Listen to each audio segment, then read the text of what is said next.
para anggota Dewan yang kami hormati, saya hadir di sini dengan ibunya Raditya, Ibu Makiati, yang sedang diadili dalam tuduhan pembunuhan. Dan tim kuasa hukumnya dari Lombok juga hadir di sini yang pakai topi. Okay. Yang sebelah kiri saya ini adalah tim kuasa hukum dari Batam yang untuk Pandi, tapi ibunya lagi OTW ke sini. Ya. Yang pertama dulu, yang kami sudah kasih ringkasan itu yang khusus pembunuhan di Lombok. Jadi inti kasusnya adalah tidak sama sekali tidak bisa diterima nalar hukum seorang yang sudah mati bisa menganiaya si pelaku. Ceritanya begini, anaknya ibu ini pacaran dengan teman kampus, terus mereka dating, bertemu di pantai di Lombok, ya, dan itu adalah daerah yang cukup ramai, ada hotel besar di sana. Kemudian kurang lebih satu hari si wanita ini, pacarnya ini tidak pulang-pulang, akhirnya dicari oleh keluarganya. Akhirnya kemudian sekitar 34 hari ditemukanlah mayat dari pacarnya wanita ini, ya, pacar di pantai, sedangkan ditemukan juga jarak 100 meter tubuh dari si anak ibu ini yang laki-laki yang sekarang jadi terdakwa dalam keadaan bonyok semuanya, luka-luka, ya. Berselang beberapa bulan tiba-tiba dituduh sebagai pelaku pembunuh. Sehingga pertanyaannya adalah, kalau memang dia pelaku pembunuh dari si wanita ini, kenapa dia masih ada di situ pingsan? Bukanya semua bonyok semua, ya. Dan itulah kejadiannya, dan juga tidak ada satupun saksi yang melihat kejadian. Pengakuan dari anak ibu ini bahwa ada orang oknum yang memang sebagai pelaku, waktu itu diminta dibikin sketsnya oleh, ya ini dia nih, inilah tubuh dari anak ibu ini pada saat ditemukan di pantai, ya, dan mayat dari pacarnya ditemukan kurang lebih 100 meter. Ya, pertanyaannya adalah siapa yang menganiaya ini? Ya, siapa yang menganiaya? Berarti ada pelaku lain. Dan kalau dia menganiaya pacarnya, ngapain dia di situ? Kenapa nggak kabur? Dan sampai hari ini tidak ada saksi yang melihat sama sekali. Sebelumnya saya kenalkan dulu yang tadi lupa. Ini semua pengacara-pengacara muda dari tim Hotman 911, ya, di mana kita memberikan bantuan hukum ke seluruh Indonesia, dan sudah banyak yang berhasil mendapat perhatian terutama dari bapak-bapak. Ini semua pengacara semua nih, ya. Itu kira-kira. Jadi kami melihat di sini sebagaimana kata Bapak Prabowo bahwa sudah terjadi miscarriage of justice. Yang kedua, kata Bapak Prabowo juga, dia kayaknya dia lebih pintar dari jaksa atau dari polisi, bahwa pidana itu tidak boleh ragu-ragu, tidak boleh reasonable doubt, harus total beyond reasonable doubt. Ini tidak ada saksi, dan pelakunya yang dituduh membunuh dalam keadaan pingsan ditemukan tidak jauh dari mayat. Kalau memang dia pelakunya, harusnya dia sudah kabur. Jadi kira-kira sekarang tahapnya sudah sampai diadili, ya, sudah persidangan, namun baru kesempatan ibu ini bisa datang ke Jakarta. Mohon izin kalau bisa agar ibunya langsung bisa mencari, silakan bantuin. Ya, kami persilakan. Ya. Ibu dari pembunuhan di Lombok. Assalamualaikum warahmatullahi wabarakatuh, Pak. Saya ibunya Radit Ardiansa, yang anak saya kuliah di Undram Mataram, Pak. Saya berasal dari Sumbawa. Anak saya menuntut ilmu di Mataram, Pak. Dia anak dari SD sampai kuliah, dia pintar dan dia masuk kelas internasional dengan IPK 4, Pak. Dia ingin menjadi anak yang sukses dan dia berjanji kepada saya pengen sukses, dia datang kuliah Pak. Dia dapat beasiswa dengan biaya itu, dia bisa membeli peralatan kuliahnya Pak, karena saya orang tidak mampu. Tapi tiba-tiba di tanggal 26 saya menelpon anak saya, 26 Agustus saya menelpon anak saya, HP anak saya tidak aktif Pak, sampai tengah malam saya berusaha menelpon, tidak aktif Pak. Selesai saya sholat subuh, ada orang yang menggedor pintu memberitahu bahwa ada anak saya lagi dibegal katanya Pak. Makanya saya dari tanggal 28 Agustus saya berangkat ke Mataram Pak, menemui anak saya di rumah sakit Provinsi Mataram Pak. Sampai saat ini saya tidak pernah pulang ke Sumbawa Pak, tetap menemani anak saya.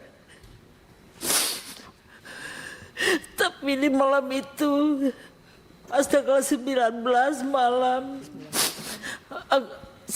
bulan 9 September, Pak Kanit datang bersama rekan-rekannya membawa anak saya dan berkata anak saya akan dilindungi katanya Pak. Kenapa dilindungi, kenapa harus anak saya dibawa? Saya bilang, ya saya mau bawa ke KLU Bu. Dibilang, akhirnya saya bilang kalau memang begitu anak saya diamankan Pak, saya pengen ikut, saya gitu harus ikut temani anak saya. Setelah perjalanan ke KLU Pak, anak saya dikatakan, Radit mengaku sudah mamamu. Dia bilang, disuruh mengaku anak saya Pak, kalau anak saya telah melakukan pembunuhan Pak. Tapi saya bilang sama anak saya, jangan bilang apa-apa, anak kamu betul kamu melakukan itu. Saya bilang anak saya gak bentar Pak, bersumpah di Allah Mama. Dia bilang, saya berani bersumpah atas nama Allah, dibilang sekarang dicabut nyawa saya sama Allah kalau saya melakukan, katanya Radit Pak. Dia katanya mengamankan anak saya dari keluarganya Pira katanya, tapi anak saya dijadikan tersangka.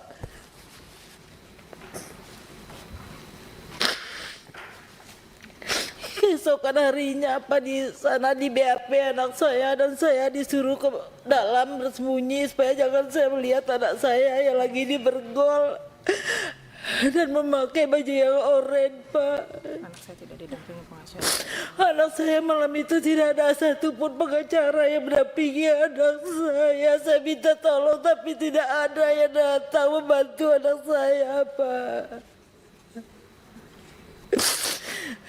Besoknya baru pengacaranya datang mendampingi anak saya, tapi dengan alasan minta pengurangan. Dibilang pengurangan apa? Saya bilang begitu.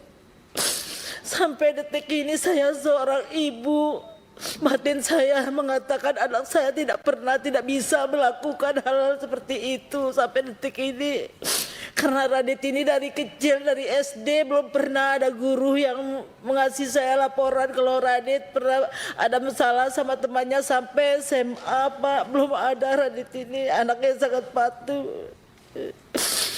Radit sudah menyampaikan ciri-ciri pelaku. Radit sudah menyampaikan ciri-ciri pelakunya Pak. Kenapa mereka itu tidak berusaha untuk sketsa wajahnya?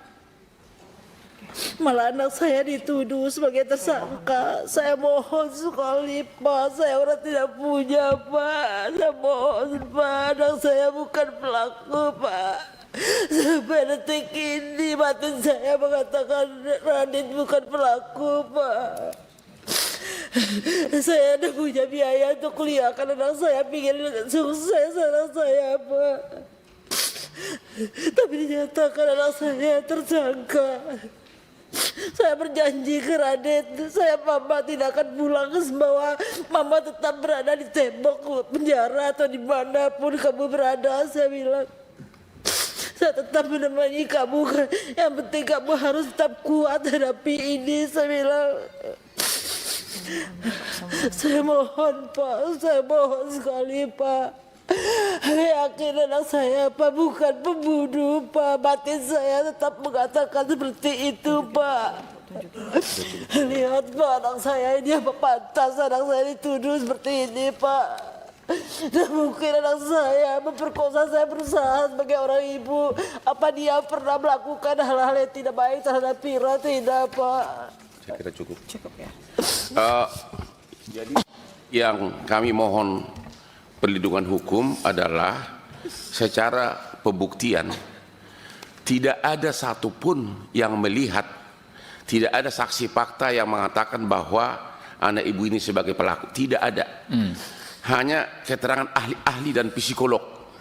Itu satu. Jadi sesuai dengan kata presiden kita, beyond reasonable doubt itu benar-benar jauh dari itu. Yang kedua, kalau anaknya sebagai pelaku dalam keadaan bonyok, bahkan waktu ditemukan dipapah dibawa ke puskesmas dalam keadaan seperti ini, dan mayat pacarnya kurang lebih 100 meter.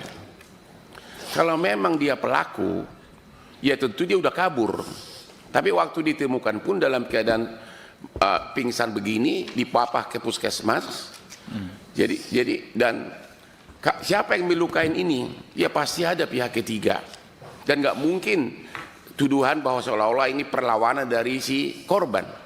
Karena mereka hubungannya harmonis, dan nggak mungkin wanita yang sudah meninggal bisa menganiaya seperti ini. Dan juga dari TKP dia sampai ditemukan juga masih di TKP dalam keadaan pingsan dan luka-luka di mana-mana. Jadi yang kami minta kami mohon agar Komisi 3 berkenan memanggil JPU-nya dan penyidiknya. Hukum pembuktian apa yang dipakai? Ya, hukum pembuktian apa yang dipakai? Yang jelas dua alat bukti melihat kejadian tidak ada, sama sekali tidak ada. Ya, ditemukan dalam keadaan sudah pingsan dan pacarnya 100 meter. Kira-kira, dan sekarang proses persidangan sudah berjalan. Ya, udah tahap apa sekarang? Masih dalam tahap pledoi.